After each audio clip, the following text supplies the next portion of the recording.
One of the biggest learnings I've personally had in the past few months is how intentional we've been about being inclusive. Joining me today are two leaders who have consistently encouraged diversity and fostered inclusion. It is my privilege to be joined by Debjani Ghosh, President of NASSCOM, and Sangita Reddy, Joint Managing Director of Apollo Hospitals Group.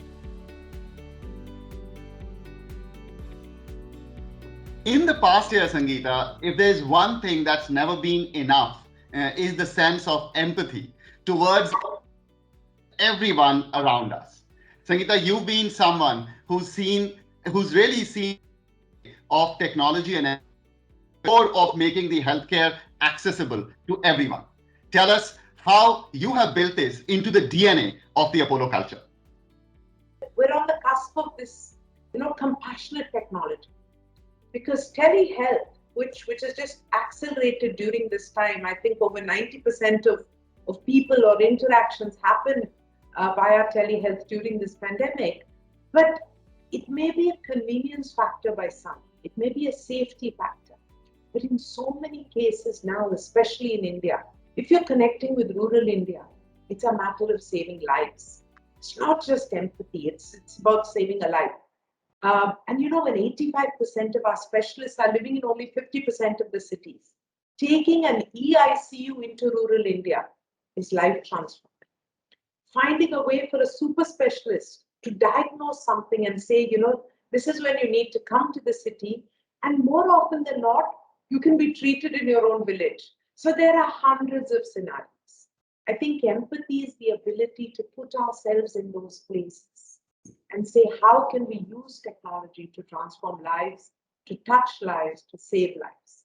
Debjani, you've had this, outside, inside view into the culture of so many organizations because of, what you do in NASSCOM. So can you share with us what are some of the core tenets which you feel are common to organizations and its leaders, which have stood out and you believe have really made a difference? Every leader that I have spoken to has been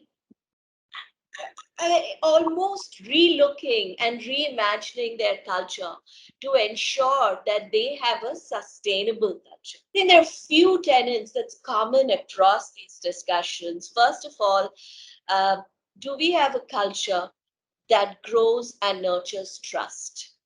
That's been the opening conversation, the first thing that every CEO is discussing today. But the second one is the sense of belonging. The third thing which companies have been, or which CEOs have been looking at, is how do we build a culture that encourages collaboration in everything we do. And I think last but not the least, the fourth thing which every company talks about again is inclusion. And I think the good thing that, I struggle to find anything good with COVID, but I think I do believe that one silver lining of COVID is it sort of reopened, if I may say, the third eye of a lot of CEOs, of a lot of leaders, and it's made them question, do they have a culture that actually encourages all these things? And I think they have begun to believe that a culture that's built on trust, collaboration, belonging, inclusion will be much more sustaining in this kind of a world where chaos is the only thing that we can predict. And then on the same note, but just focusing on one of the things that we talked about, inclusion and diversity, when I look at your leadership team, I see absolutely near perfect diversity. I mean, it's amazing what you've been able to achieve. So how do you and Microsoft make it so real? We live in a country which is inherently diverse. And there is so much diversity around us in so many forms. So I actually think that we did a reasonable sort of effort and have got to a point, at least on 4 dimensions of diversity, that we really were very intentional about for setting the example for the larger organization. So gender diversity was critical. At the same time, India is so many different languages, so many different regions. We also wanted to make sure that our leadership team is really distributed across the country and therefore brings that leadership voice from different contexts and different parts of the country. So location was very, very important. The third aspect was experience. Generally, it's believed you got to have done a few decades to become a senior leader, and therefore, how do you bring experience mix into the leadership team, both early in career as well as a very different kind of tenure and very different backgrounds. And finally, it's the nature of the work that you do. Generally, leadership teams have very strong focus of business leadership. And that's what you will see a lot of leadership teams composed of. We wanted to make sure, at least given that we are a tech firm, that we should have a very strong representation of technology leadership inside our core leadership team. So technology leadership, functional leadership, and business leadership, all three needed to be present in nearly equal voice at the leadership team. And now, at least, I feel very proud that we have got to the point that on all these four dimensions, we are really tracking at that point that it's nearly equal. It was a big high for me, I can say personally, when we touched that 50% point for the gender diversity in our leadership team. So, Dejani, I'll turn back the question to you. As you really look at the diverse leadership styles that drive inclusion across organizations and the diverse backgrounds and the scale that they come from, any pointers there? Is there a pattern that you see in terms of styles, in terms of scale, or in terms of backgrounds, or any learnings there? Anand, it's not. In fact, I was thinking about this some time back. It's not so much about the differences in styles. It's a lot more to do with the differences in what leadership looks like. So, in what the change that I'm seeing is how our idea of what leadership should look like or should sound like is changing, and how quickly that is changing. With respect to styles, the heart of it, I think authenticity cuts across good leadership, no matter what you look like, what you sound like, but authentic style, and an authentic style that could be very extravagant and outspoken, or an authentic style that is very quiet, reflective. There's no good or bad here. They're all okay, but the key word is it authentic? So I'm going to throw the next question to Sangita. Sangita, in this pandemic, I think the one thing we have all realized is the importance of not just good healthcare, but having access to good healthcare, and how this is something that every single citizen must have, frankly, above all. So, how do you think that in a country like India, we can actually achieve the goal or the dream of inclusive healthcare for all? I think there is no time like the present where health is occupying center stage. What we need is, number one, to enhance our doctors and our number of beds, to improve the distribution, because now our cities have a fairly good access to healthcare, but to improve the distribution to include smaller towns, district headquarters, and then villages.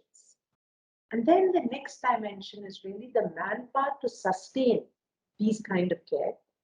And the good news in this scenario is that technology is enabling doctors sitting in cities to reach out to rural India. We spoke earlier about telemedicine, EICU, telepathology, teleradiology, and then is now coming the AI models.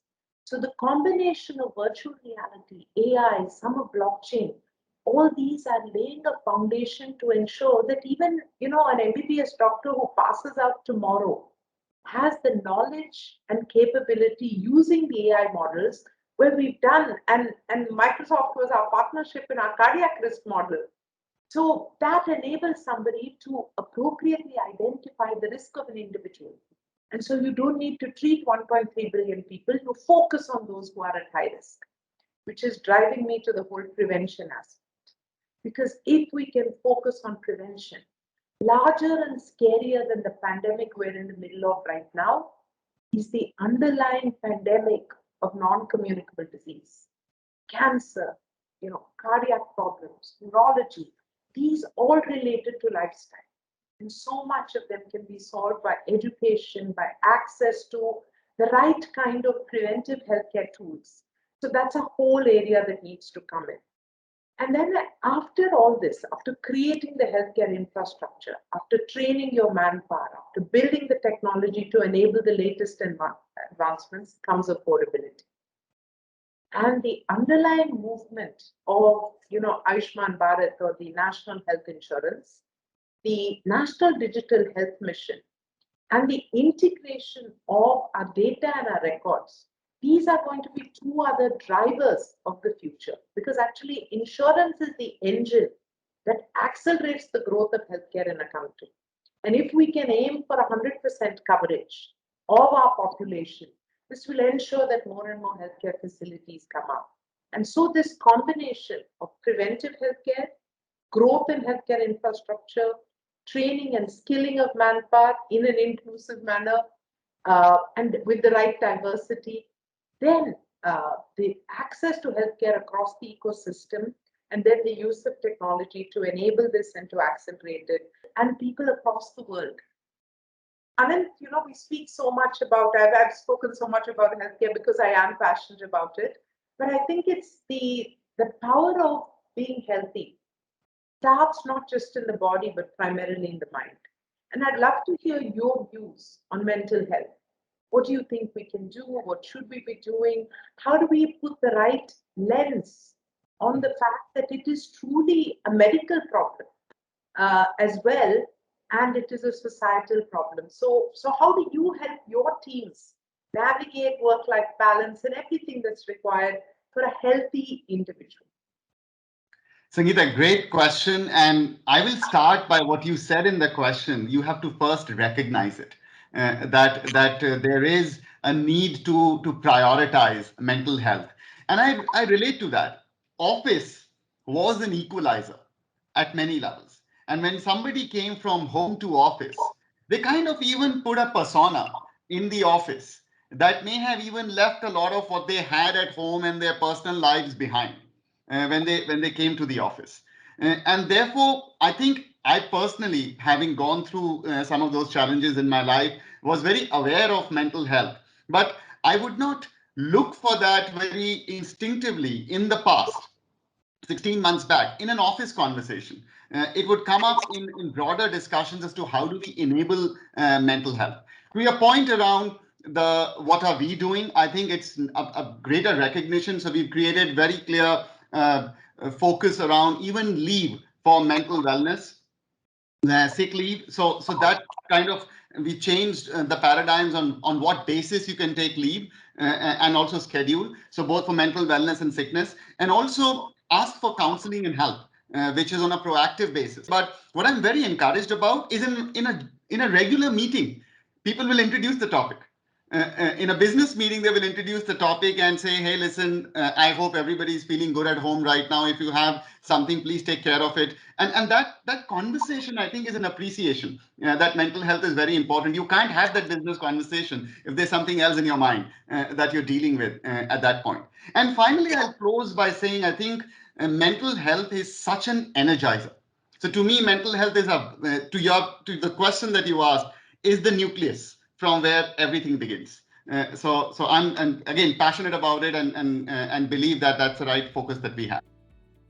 Thank you so much, Debjani and Sangita. That was such an insightful conversation, and it was just amazing you bringing in very, very personal views and anecdotes into it. Thanks a lot to the viewers for watching.